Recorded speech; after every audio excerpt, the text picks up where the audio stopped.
মহানবী মৃত্যুর সময়ের একটি ঘটনা। নবীজির মৃত্যুর সময় জিবরাইল আসলেন, এসে নবীজিকে সালাম দিলেন আর বললেন, হে আল্লাহর রাসূল, আল্লাহ আপনাকে সালাম দিয়েছে আর জানতে চেয়েছে আপনি কেমন আছেন। আল্লাহ সব জানেন, তারপরও আপনি কেমন আছেন সেটা আপনার মুখ থেকে জানতে চেয়েছে। নবীজি বললেন, আমি বড়ই কষ্টের ভিতর আছি, অসুস্থ অবস্থায় আছি।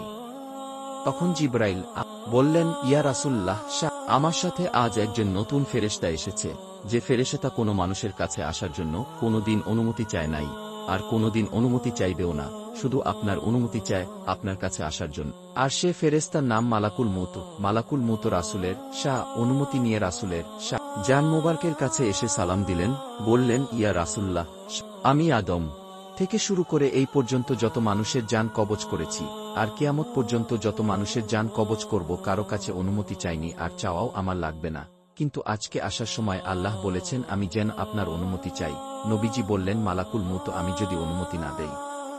মালাকুল মউত বলে, ইয়া রাসূলুল্লাহ, আল্লাহ বলেছেন যদি অনুমতি না পাও ফিরে এসো। আল্লাহু আকবার।